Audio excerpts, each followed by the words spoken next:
नमस्कार, मैं उज्ज्वली कुमार और आप देख रहे हैं मेरे साथ सिटी दिल्ली इस वक्त की सबसे बड़ी अपडेट और अहम जानकारी आपको देने जा रहे हैं कि नीम स्टेडियम में जो 15 अगस्त बड़ी धूमधाम से मनाया जा रहा है। इसको लेकर आज राज्य सांसद किरण चौधरी ने 8:58 पर झंडा लगाने का काम किया और साथ में फिर परेड में बच्चों को देने का काम किया और साथ में जो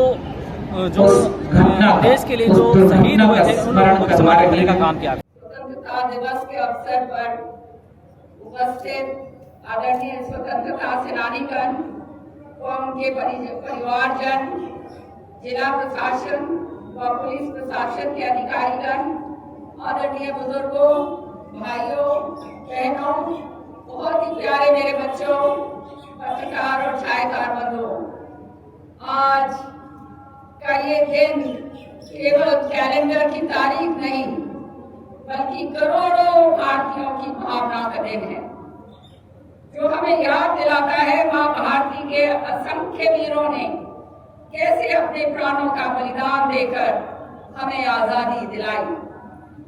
मैं इस पावन अवसर पर आप सभी को स्वतंत्रता दिवस की हार्दिक शुभकामनाएं देती हूँ और विशेष रूप से उन वीर सैनिकों को प्रणाम करती हूँ जो देश की सीमाओं पर विपरीत परिस्थितियों में भी तिरंगे की शान को बरकरार रखे हुए, जिनकी बदौलत आज हम खुली हवा में सांस ले रहे हैं। आज पूरा भारत तिरंगमय है, हर गली हर घर तिरंगे के रंग में रंगा है और हर कोने में देशभक्ति की गूंज है। तिरंगा हमारे इतिहास, संघर्ष और सपनों का जीवन प्रतीक है। आज हम उन अज्ञात शहीदों को भी श्रद्धांजलि अर्पित करते हैं जिन्होंने आजादी से पहले और बाद में भारत की एकता और अखंडता की रक्षा के लिए अपने प्राण निछावर किए। जब जब दुश्मन ने भारत की अस्मिता पर चोट पहुंचाने का प्रयास किया है, तब तब हमारे देश के जवानों ने दुश्मन को करारा जवाब देने का काम किया। मैं उनको सलाम करती हूँ। हाल ही में पूरी दुनिया ने देखा कि किस प्रकार 22 अप्रैल 2025 को पहलगाम में आतंकवादियों ने निर्दोष लोगों को मौत के घाट उतार दिया और हमारी बहनों के सिंदूर को उजाड़ दिया। यह केवल नागरिकों पर एक आतंकी हमला नहीं था, बल्कि भारत की आत्मा पर किया गया एक दुस्साहसपूर्ण प्रहार था। देश के यशस्वी प्रधानमंत्री श्री नरेंद्र मोदी जी ने इस घटना के तुरंत बाद स्पष्ट शब्दों में कहा था कि भारत आतंकवाद के प्रति शून्यता की नीति पर चलेगा और हमले के पीछे जो भी हैं उन्हें उनकी कल्पना से भी अधिक कठोर सजा दी जाएगी। आज मुझे कहते हुए बहुत गर्व हो रहा है कि हमारे यशस्वी प्रधानमंत्री जी के नेतृत्व में 7 मई की रात को हमारे बहादुर सुरक्षा बलों ने ऑपरेशन सिंदूर को अंजाम दिया। ये एक सटीक और साहसिक अभियान था जिसमें हमारी सेना ने पाकिस्तान की सरजमी पर जाकर आतंकवाद के 9 ठिकानों को पूरी तरह से ध्वस्त कर दिया।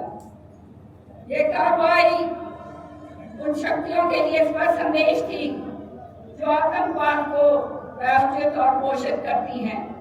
भारत की ओर से उन्हें उनकी ही जमीन पर बहुत जबरदस्त तरीके से करारा जवाब हमारे सैनिक बलों ने दिया।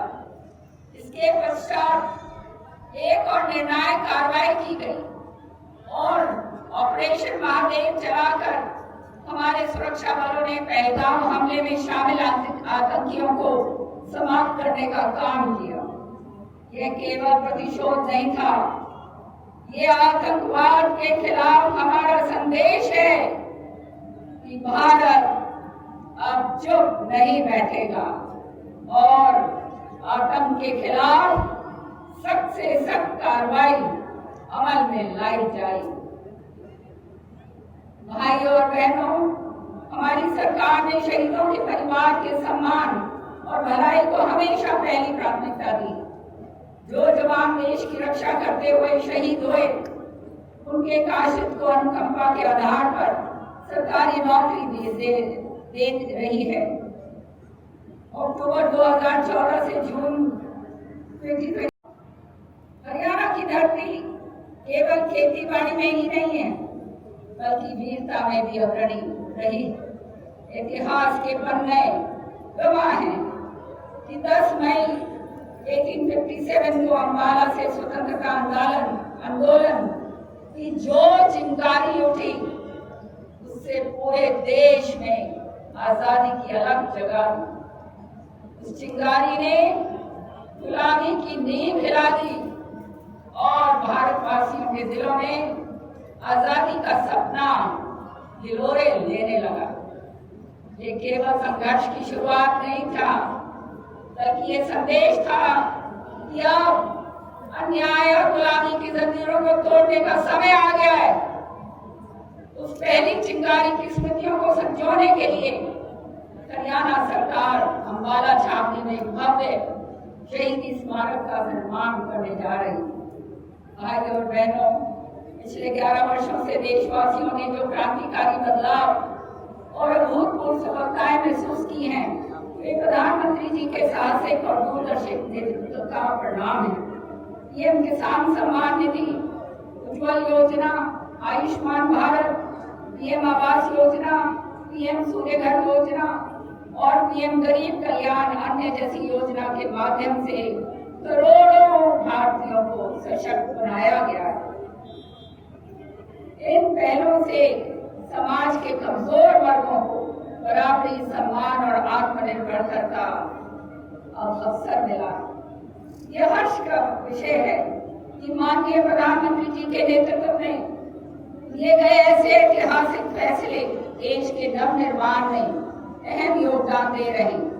भगवान रामलला के मंदिर का निर्माण कर करोड़ों भारतीयों की आस्था को मजबूत करना, 3 तलाक की कुप्रथा को खत्म कर मुस्लिम महिलाओं को न्याय और सम्मान दिलाना और अनुच्छेद 370 और 35A हटाकर जम्मू कश्मीर को अखंड भारत का हिस्सा बनाना जैसे अहम निर्णय देश को नई दिशा देने वाले कदम हैं। आज भारत केवल सांस्कृतिक और सैन्य शक्ति में ही नहीं, बल्कि आर्थिक शक्ति के रूप में भी दुनिया में अपनी पहचान बना रहा है। 11 वर्ष पहले भारत की अर्थव्यवस्था दुनिया में 14वें स्थान पर थी। वो आज मैं गर्व से कह सकती हूँ 4थी सबसे बड़ी अर्थव्यवस्था बन चुकी। प्रधानमंत्री के निरंतर प्रयासों से 3री अर्थव्यवस्था बनने की ओर हम तेजी से अग्रसर।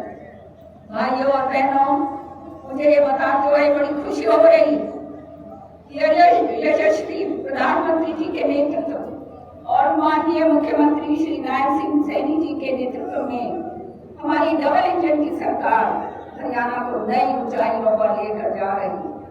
हम प्रधानमंत्री जी के विकसित भारत के संकल्प को पूरा करने की दिशा में विकसित हरियाणा का रोड मैप लेकर चल रहे हैं और 2047 में जब देश आजादी के 100 वर्ष पूरे करेगा, तब विकसित भारत को जो नक्शा उभर कर आएगा, उसमें विकसित हरियाणा की एक अलग पहचान होगी।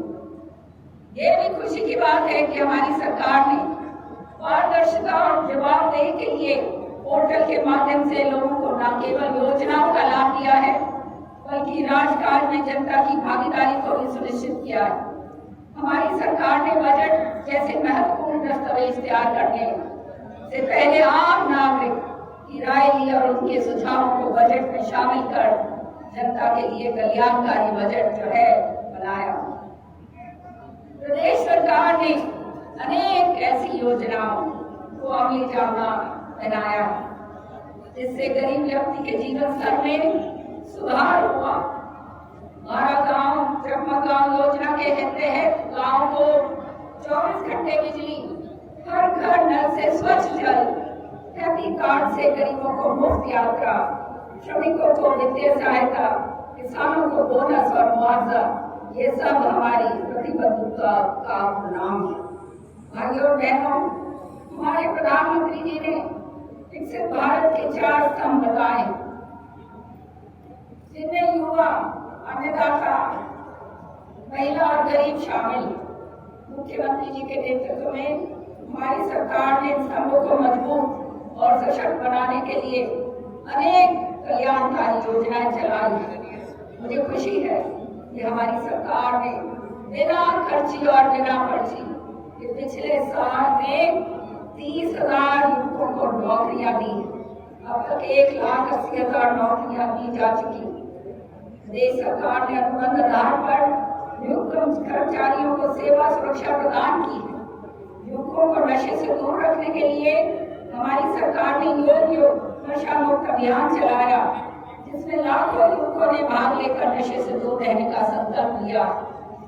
इसके साथ साथ प्रदेश सरकार युवकों को खेलों की तरफ लगातार बढ़ावा दे रही है। गाँव में इंडोर जिम, खेल नर्सरियां, योग एवं व्यायामशाला इत्यादि के माध्यम से जमीनी स्तर पर खेल संस्कृति को बढ़ावा दिया जा रहा है। ये हमारे लिए गर्व की बात है।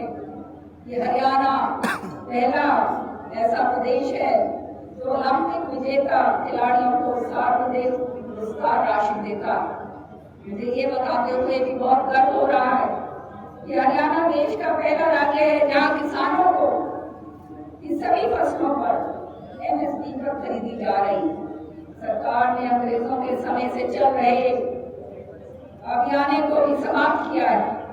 हमने शामलाट भूमि पर 20 वर्षों से काबिज पट्टेदारों को उस भूमि का मालिकाना हक भी दिया। हमने पिछले 10.5 सालों में किसानों को फसल खराब मुआवजे के रूप में 15,465 करोड़ रुपए दिए हैं। इसी प्रकार प्रधानमंत्री किसान सम्मान योजना के तहत भी लगभग 7,000 करोड़ रुपए किसानों के खाते में डाले जा चुके। मैं बताना चाहती हूँ कि माननीय प्रधानमंत्री श्री नरेंद्र मोदी जी ने महिलाओं को सशक्त करने के लिए पानीपत से देशव्यापी बीमा सखी योजना का शुभारंभ किया। इसी तर्ज पर हरियाणा सरकार ने भी लाडो सखी योजना शुरू करी। हरियाणा में 5 लाख महिलाओं को